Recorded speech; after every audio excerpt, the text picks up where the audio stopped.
Hello students, I welcome you all to my next video lecture on biofertilizer. Today let us study about algae, blue-green algae as biofertilizers. Let us study in detail about the isolation of these blue-green algae, mass production and the method of application of this blue-green algae as a biofertilizer. So before going in detail about the production and application of blue-green algae as biofertilizer, let us study what are these blue-green algae. We have also studied in our previous classes also. These blue-green algae are also called as cyanobacteria. They are a group of prokaryotic organism which has been placed under the kingdom Monera. And the characteristic feature of this blue-green algae is the presence of the pigment in them. Phycocyanin and phycoerythrin is the dominant pigment produced by this group of organism, and they reserve the food material in the form of cyanophycean starch.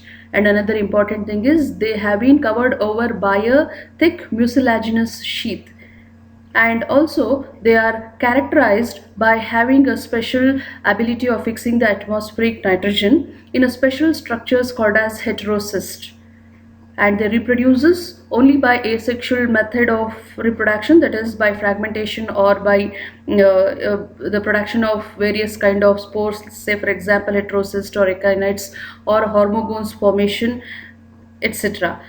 These are the methods of reproduction. Sexual reproduction is completely lacking. It can happen only by the process of genetic recombination. These are some of the important characteristic feature of this blue-green algae. And the why this blue-green algae has been used as biofertilizer. In my previous video lectures also we have studied how actually this blue-green algae has an ability of fixing the atmospheric nitrogen. These group of organism has been utilized for the production of biofertilizers and for application onto the field because they have an ability of fixing the atmospheric nitrogen. They have a special structures. We know they have a specialized compartment or a specialized cells called as heterocyst. In this heterocyst they have an ability of producing an enzyme called as nitrogenase. All the environmental condition required for the nitrogen fixation is being found in the heterocyst. In this heterocyst the nitrogen fixation happen, hence this blue-green algae has been exploited for the production of biofertilizers. Blue-green algae can be characterized as follows. They can be found as a symbiont or it can be a free living form. There are some of the species which have been found as a symbiotic association, say for example Anabaena, Anabaena azole. Anabaena azole is Anabaena cycadacerum. These are some of the species of Anabaena which has been found in association with certain higher plants. Likewise, you can also find the association of the nostoc in some of the bryophytes. Say for example in Anthoceros, which is one of a moss, you can find the association. So as a symbiotic association or as a free living, you can see this organism found to have an ability of fixing the atmospheric nitrogen. We have to note down that the organism which have an ability of producing this heterocyst has an ability of are more capable of fixing the atmospheric nitrogen. The heterocyst formation also happen when there is a demand of nitrogen. So during that particular condition, even the organism has the ability of producing the heterocyst, and the condition has been created inside the heterocyst for the nitrogenase activity and for the conversion of this atmospheric nitrogen into ammonia. So some of the examples of this kind of heterocyst forming blue-green algae are for example nostoc, Anabaena, Cytonema, Rivularia, Acylatoria, Lyngbya, etc., Strigonema, etc. So all these group of organism has a NIF gene. We all know about it. Because of having a NIF gene, the nitrogenase production happen, because hence this nitrogenase helps in conversion of atmospheric nitrogen or a molecular nitrogen into ammonia. So in this particular slide I have given the images of certain colonies of nostoc. You could see the colonies of nostoc as well as some of the microscopic view of Rivillaria, Anabina, nostoc, etc. Please note down the structure, the thick walled specialized compartment called as heterocyst.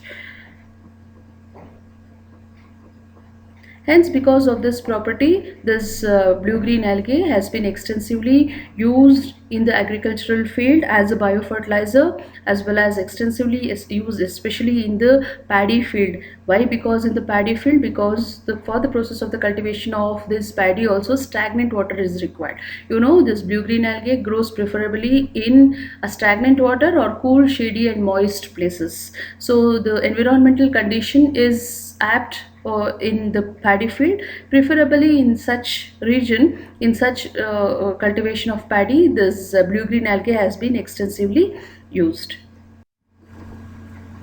Now let us study about the isolation of this blue-green algae.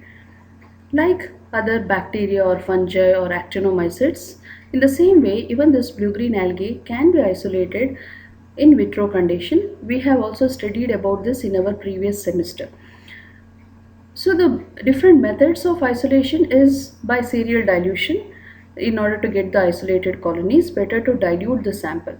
So before going to serial dilution, the soil sample, better to go for a soil sample of a paddy field or any agricultural crops, or water sample, or the soil which has got the growth of this green algae. Such kind of soil sample or water sample has to be brought. Around 10 ml or 10 kg, 10 grams of this soil sample has to be inoculated into a media containing 90 ml of this blue-green algal broth, either Chustens or Pringshims or BG2 broth. Any of this broth can be used. Inoculated, and it can be incubated for around 2 to 3 days. The main purpose of incubation under illumination of this stock culture is to activate any sporulating blue-green algae or cyst formed blue-green algae. So they get activated and they start germinating, and once they have grown, shake the conical flask thoroughly so that the filaments or the colony which are present inside the broth gets uniformly distributed, they get separated from each other, and such sample has to be taken and serially diluted and inoculated onto the appropriate media, any of the media for the growth of general blue-green algae. You can go for either pour plate, or we can go for streak plate, or spread plate method can be followed. So after the inoculation, incubation has to be done for 5 to 6 days. You can incubate at 23 to 28 degrees Celsius under illumination, or the light source is required for the growth of this blue-green algae.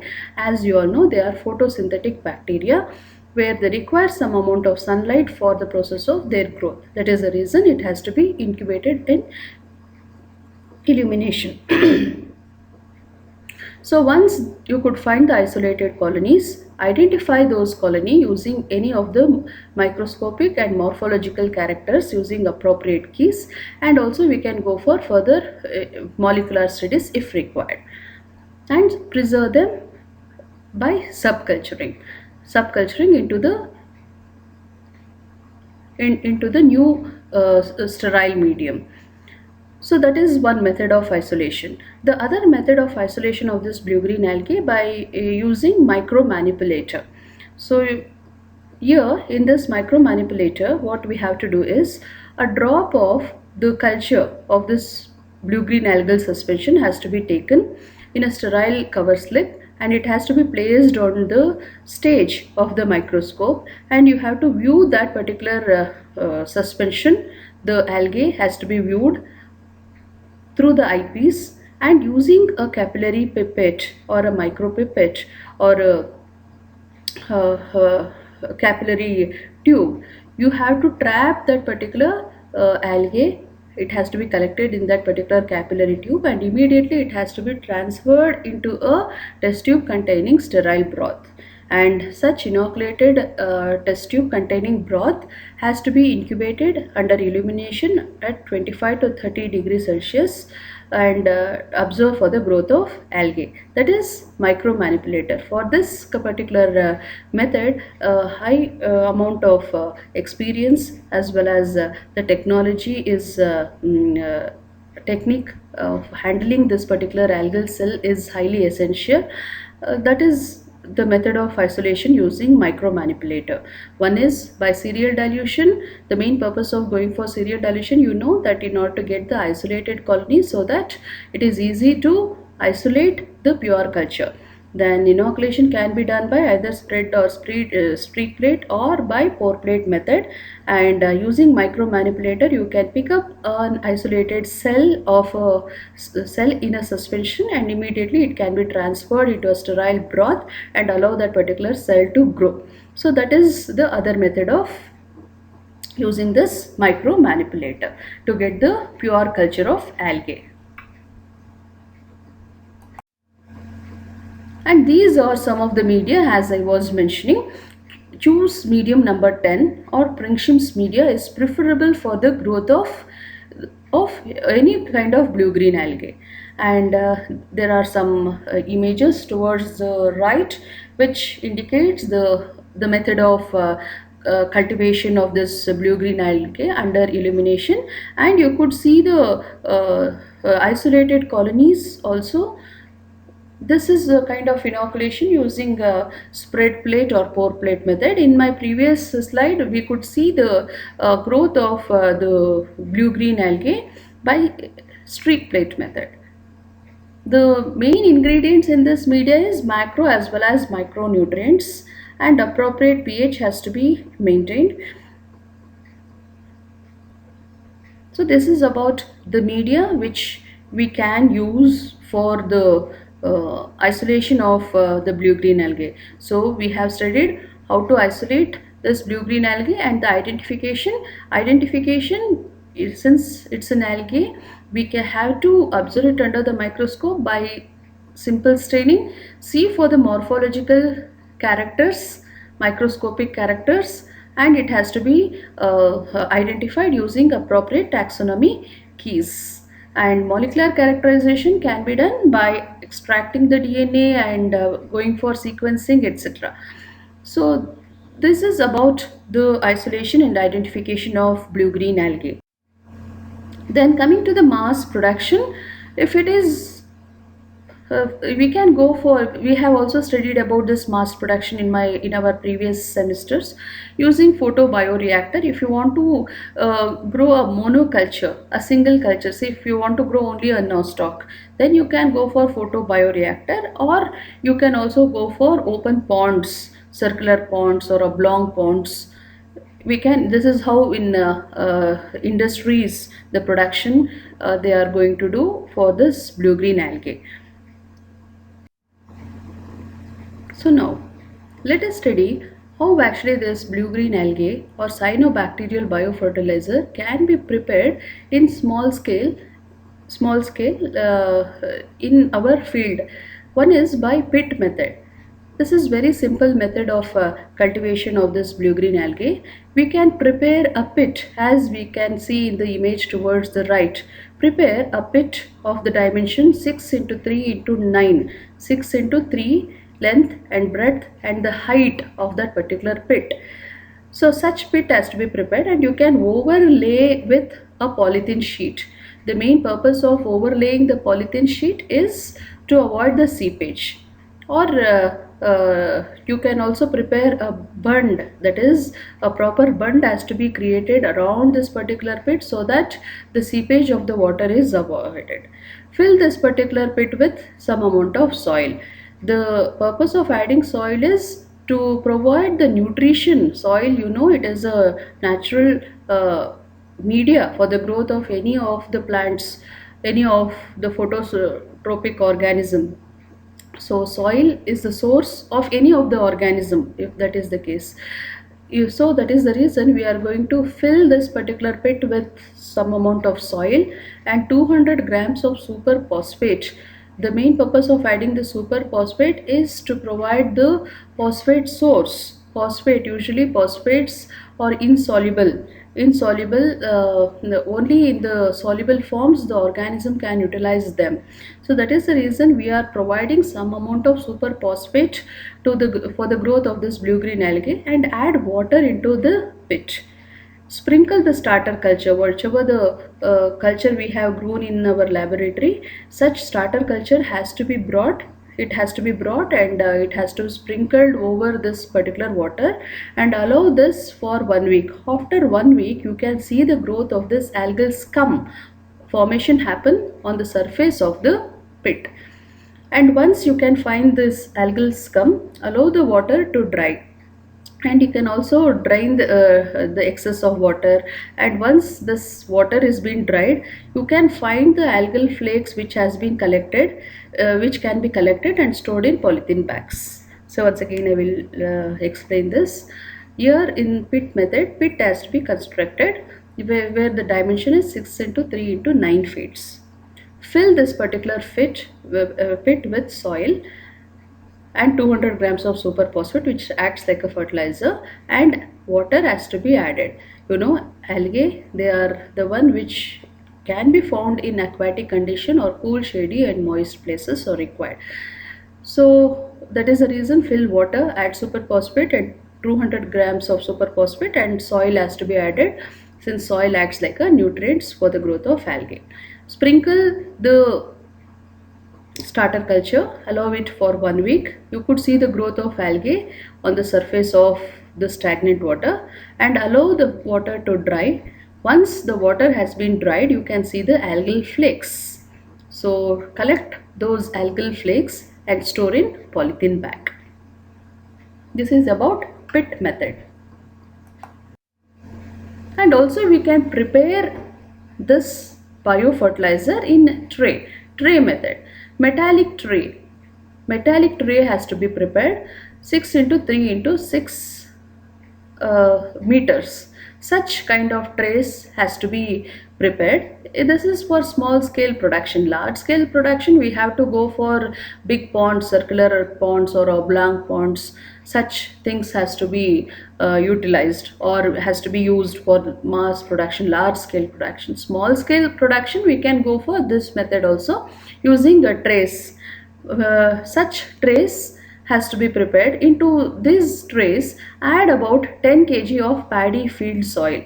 Paddy field soil, because the soil may be fertile and also may have some algae in them. That is the reason. Or we can go for any fertile soil, finely sieved fertile soil can also be. Preferably we can go for paddy field soil or any other fertile soil, finely sieved. We have to remove all the stones or any other debris or agricultural remains. If it is there, the chances of contamination may happen. That is the reason finely sieved soil has to be used for this purpose. And spread the soil into on the in that particular tray, and fill water in that tray. And once you know this algae require the medium of water for their growth. That is the reason we are going to fill the water in that tray, add the starter culture of dry algal flakes, which you would have which has been produced previously, or the starter culture, 250 grams of dried algal flakes, soil based flakes, can be used as an inoculum. That has to be sprinkled onto this tray containing water. And 150 grams of superphosphate, 30 grams of lime can also be added, and it has to be mixed well. We can even sprinkle 25 grams of carbofuran, which controls the insects. Stagnant water, because of stagnant water, the chances of growth of some mosquitoes and all happen. There is a reason better to use some insecticides, and always maintain the level of water and leave the tray in sunlight. After about 10 to 15 days, you could see the blooms of blue-green algae which start floating on the surface of the water. At that stage, stop watering. Once you could see the luxurious growth of this blue-green algae on the surface of the water, start watering, stop the watering, and you can drain the excess of water also. Let the soil to dry. The soil which would have added 10 kgs of soil, they allow that particular soil to dry, so that once it dries, you could see the blue-green algae which would have collected along with the soil, dried soil, that can be used as the inoculum to our agricultural land also. Store it in dry place. So once the dried soil has been obtained, that is our biofertilizer. That is the soil containing blue-green algae. Dried soil containing blue-green algae is the biofertilizer. Store it in dry place, and by this method 5 to 7 kgs of soil-based inoculum can be obtained. So this is how you can cultivate blue-green algae by tray method. Very simple. Prepare the tray, add sufficient amount of soil, for example 10 kgs of soil, fertile soil. The main purpose of adding this soil is soil once it dries also acts like a carrier base, and also it gives nutrition for the growth of the algae, and allow the water to stand for 3 inches, and add 250 grams of the inoculum, add superphosphate and lime, and spray any insecticide also to stop the breeding of mosquitoes. Allow it to grow for around 10 to 15 days under sunlight. After 10 to 15 days of incubation, you could see the blooms of algae which start floating on the surface of the water. At once you could see the luxurious growth, stop watering and drain out excess of water, and allow the soil to dry, so that you could get the flakes of algae. Then you just collect that soil which contain algae also along with them, just make it into powder, and you pack it for further use. Then multiplication under field condition. So here we are directly cultivating this blue-green algae in rice field, and little superphosphate and insecticide and the starter cultures. These are the things which are required for multiplication under field condition. Whatever we studied, one was pit method, that is also a small scale production, and other one was tray method, small scale. And here we are going to use the paddy fields which contain stagnant water, which we can inoculate onto this paddy field, so that the production is being improved. Select an area of around 40 meters square, and where you get a water source and the direct exposure of sunlight. Such kind of plot has to be collected where you should get the source of water. That is very much important. And make a bund around the plot for the height of around 15 centimeter around that plot, 40 meters square, whatever we have selected.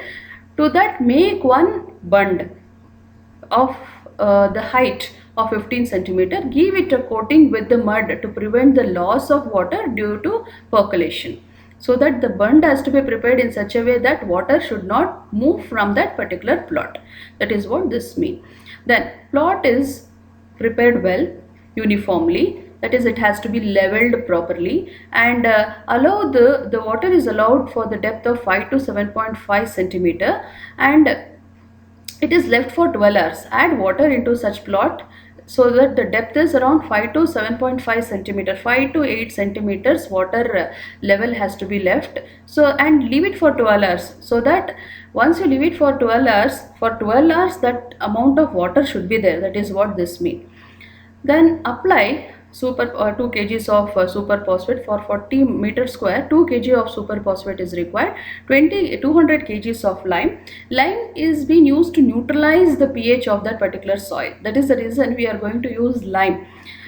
And once the plot is ready, the starter culture of blue-green algae, whatever the blue-green algae has been produced in the small scale, either in the pit method or by any other tray method, So such kind of starter culture or from the laboratory directly it can be brought, and this starter culture can be a uniculture or it can be a composite starter culture.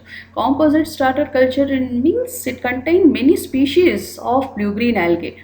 It need not have to be always one species of blue-green algae has to be used. It can be any number of blue-green algae in that particular inoculum can be there. Such composite cultures has to be brought 5 kg per plot is required. 5 kgs of such inoculum, that is soil based inoculum, is required. Powder it well and broadcast, and it has to be broadcasted. So in order to stop the breeding of mosquito, you can spray any of the insecticides. Carbofuran at 200 grams is preferable, and periodically keep watering, and the water level has to be maintained minimum of 5 centimeters. So leave it for 15 days after inoculation, and once you could find the growth of this blue green algae on the surface of the water which would have formed the algal blooms, now the field is ready for the process of harvest. So allow the water to dry, and allow the soil to dry in sunlight, and take out the algal flakes, and it has to be collected and it can be stored. And at the same time, now the field, this paddy field which we are using, the same field can be used for the cultivation of paddy also, because already the algae would have been there in the soil. So that is one method. Another method of multiplication or mass production of this blue green algae. And another thing which we have to note down here is for 40 meters square, around 30 to 40 kgs of dry algal flakes can be obtained. And at the same time, the same land can also be utilized for the production of paddy. So what are the methods of application of this blue-green algae? Blue-green algae may be applied as soil-based inoculum to the rice field. Soil-based inoculum to the rice field. Powder of the soil-based flakes or flakes have been used.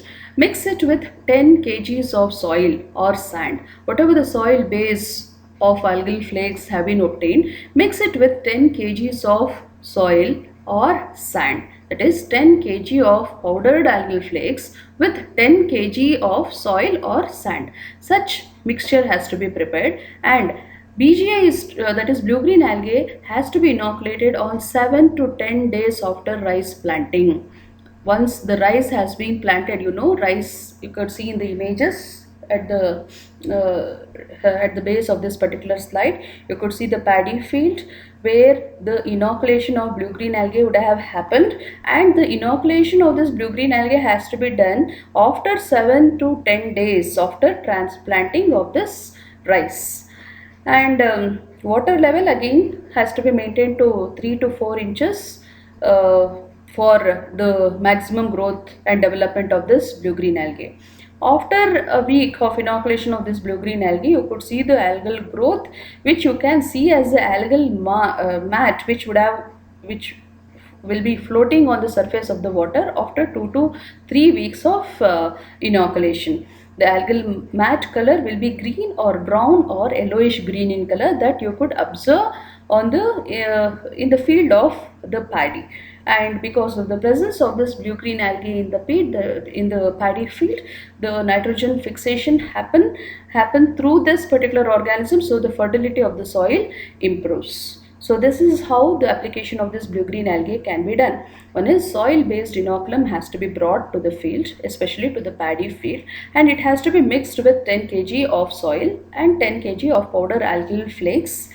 Can be mixed thoroughly, and it can be broadcasted once after about 7 to 10 days of transplanting of the paddy seedling. And within 2 to 3 weeks of inoculation of this algae, you can observe the growth of this algal blooms in the paddy field, and also could see the difference in the inoculated paddy field and uninoculated blue-green algae in the paddy field. So this is about the application of blue-green algae. And blue-green algae, as I was mentioning, it can also be found in symbiotic association with other plants also. One of the common best example of the symbiotic association of Anabina with Azolla. Anabina azole is being found associated with one of a aquatic fern, a pteridophyte, a water fern called as Azolla, where you can find this blue-green algae, Anabina azole, in the fronds. That is, in the fronds, that is in the leaves, you could see the water fern in this particular slide. At the left hand side, you could see the mass of the azolla, and towards the right hand side of this particular slide, you could see each azolla plant having the rhizoids, and also it has got a leaves of the pteridophytes are called as fronds. If you just squeeze it and observe, may prepare a slide and observe it under the microscope, you could see the association of blue-green algae called as Anabina azole. So this, we are using this azolla as a biofertilizer because of the presence of this Anabina azolla inside them. Because of this characteristic feature, azolla has been highly extensively used as a biofertilizer because of the presence of Anabina inside them. So now, how this azolla can be used as biofertilizer, let us study in detail. Now, how to mass produce this azolla?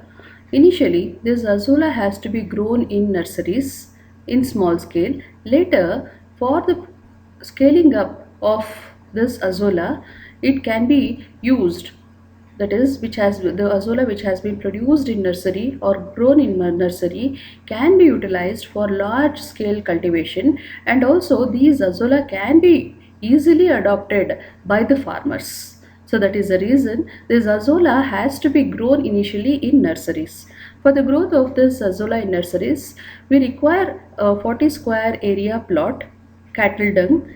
Cattle dung, main purpose of using this cattle dung, which can be used as an organic manure, and superphosphate to provide phosphorus source for the growth of this azolla, and fresh azolla inoculum, and of course we also require proper insecticides is also required, because this azolla, again we know it is a water fern where it requires stagnant water for the growth, and also when the water is stagnant, the chances of breeding of mosquito will happen. That is the reason carbofuron, again it is required for the spraying of or for the process of avoiding this mosquito breeding.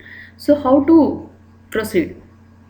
We can select appropriate land where you can find proper water system and all, and prepare the field properly by leveling it uniformly and all, and prepare a suitable bund around this particular field.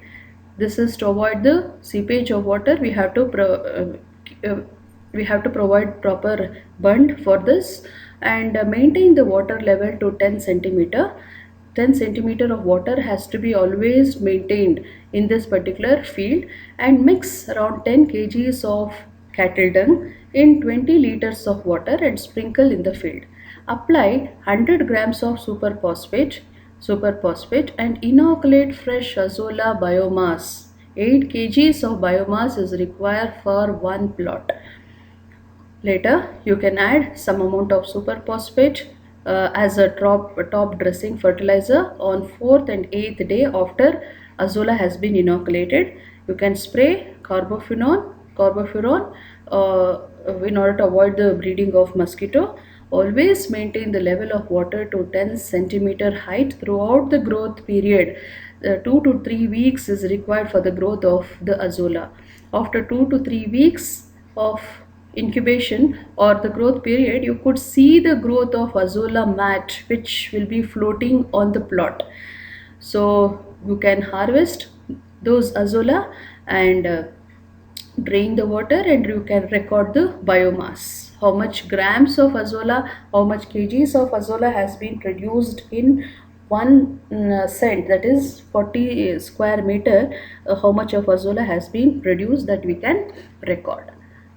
So this is very simple prepare a field properly, allow the water to stand for 10 centimeter, add some amount of cattle dung, superphosphate, and allow the water to stand for 10 centimeter, add or inoculate Azula biofertilizer at 8 kgs per plot. And in order to stop the breeding of mosquito, spray appropriate insecticides and maintain this for around 2 to 3 weeks. Maintain the level of water, that is very important, for 2 to 3 days, sorry, 2 to 3 weeks. After this particular period, you could see the growth of Azula mass, which you can find floating on the surface of the water. Harvest them and you can use it for other purpose, that is, you can provide this for the farmers for inoculating this Azula into their paddy field.